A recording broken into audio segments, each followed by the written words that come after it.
Hey everyone, if you're looking to buy or sell a home, investment property, business, or any other real estate, and you want to know what the importance of interviewing your realtor is, stick around and we're going to discuss.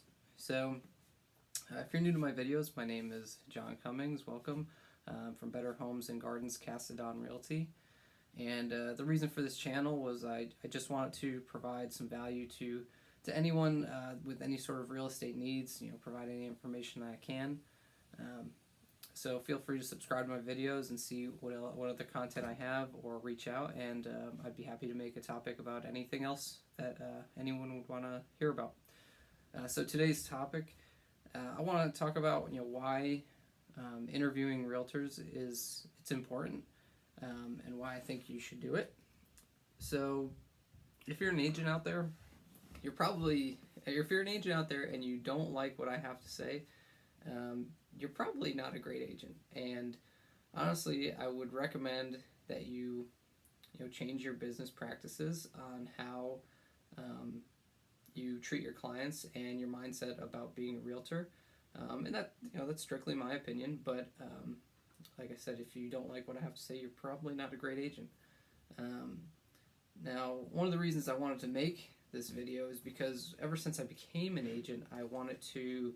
Um, I always discuss with people about the real estate they've purchased or sold, and I asked them what their experience was with their realtor. If they had a positive experience, what they didn't like, what they did like, just so I could become the best agent that I possibly could be.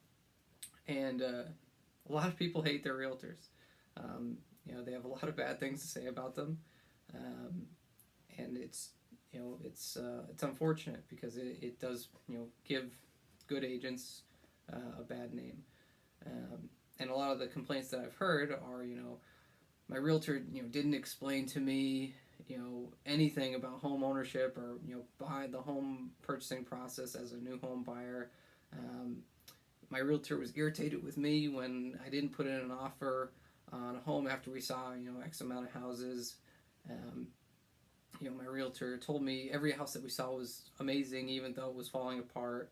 Um, they didn't disclose all the costs that were involved with their services or with purchasing a home. And what I always say to these people is, well, did you talk to the realtor before you did any sort of business with them? Did you interview any other agents? Did you interview that agent? And almost always the answer is no. And in fact, most people don't even think to interview realtors. I know when I was a home buyer, I wasn't an agent at the time, and I didn't interview my realtor. I didn't even think to interview them. And I'm not even really sure why. What I think happens with a lot of the transactions is, when you go start seeing homes, or when you're thinking about listing your home, you kind of get, you just get into the weeds so quickly that it kind of gets pushed to the side and you kind of forget about it. And of course, most realtors out there aren't going to say, hey, do you want to have an interview with other agents before you work with me? Because they want the business. And an interview, I'm talking about potentially 10 minutes of your time. It could be over the phone. It'd be better if it's in person, obviously, but it could be 10 minutes of your time, and that could save you and the realtor potentially a lot of time and aggravation, and make your experience overall better than a lot of the people that I've spoken with.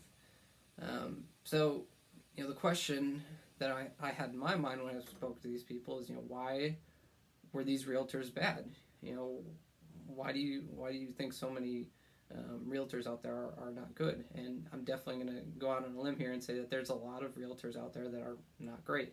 Now, I will say that there are a lot of really good agents out there, and not just veteran agents, but a lot of really good new agents as well.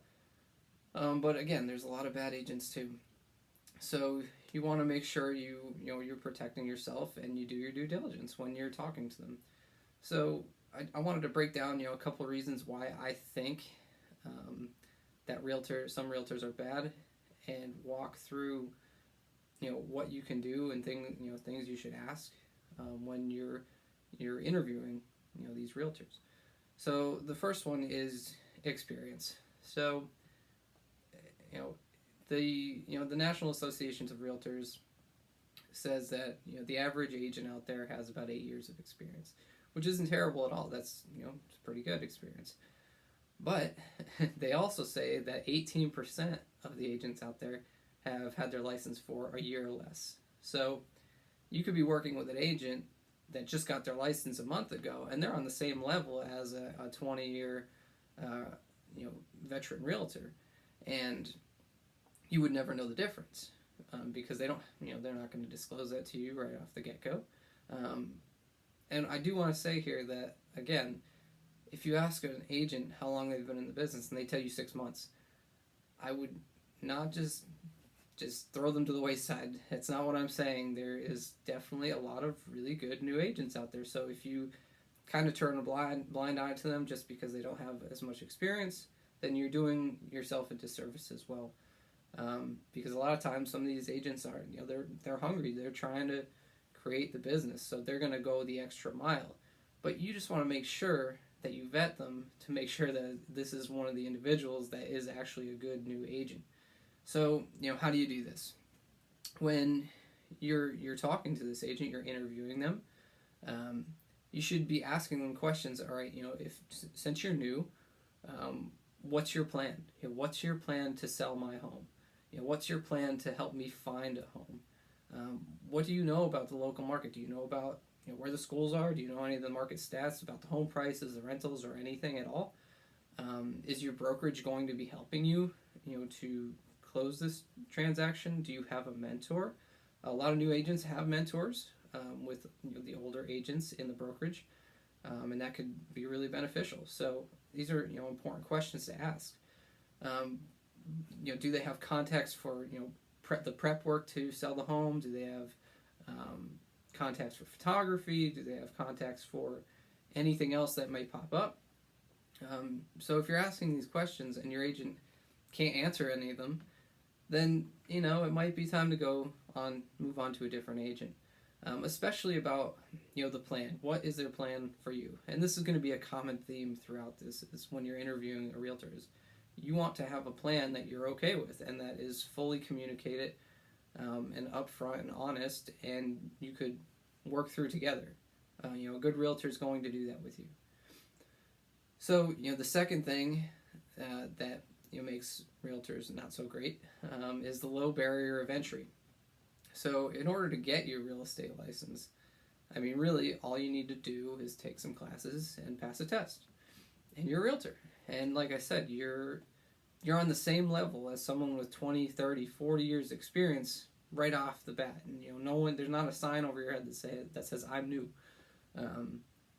But it's hard to determine unless you're asking the questions.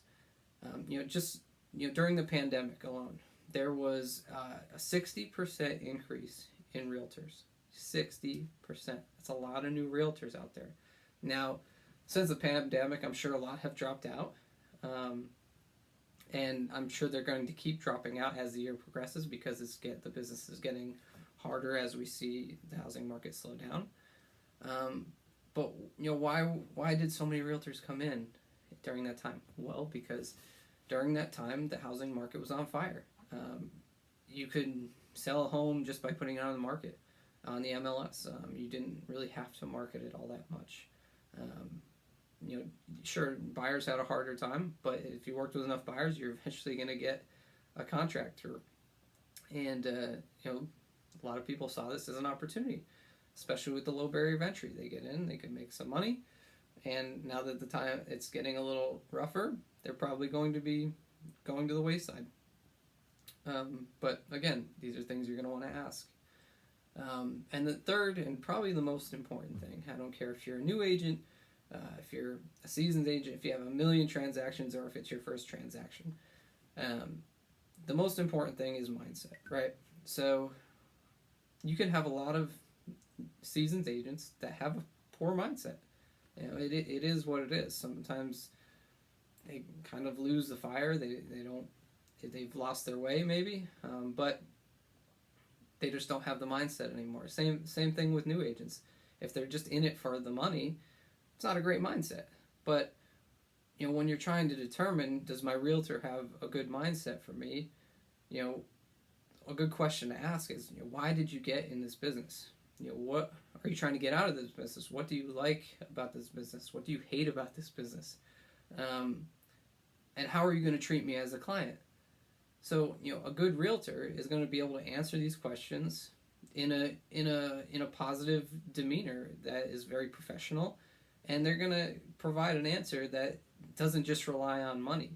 And if you find that when you're talking to your realtor, it sounds like they're kind of just in it for the transaction to close it and get a paycheck, well, it's probably not the right realtor for you.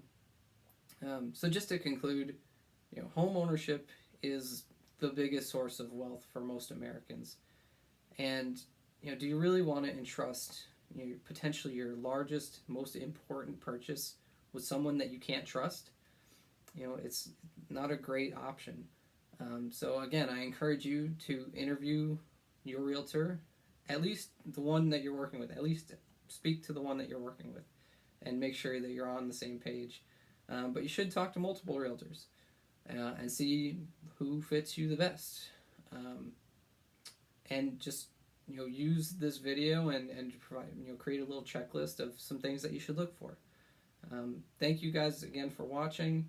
And if you like the content, feel free to subscribe, reach out, comment, and I'll see you on the next video. Thank you. Have a great day.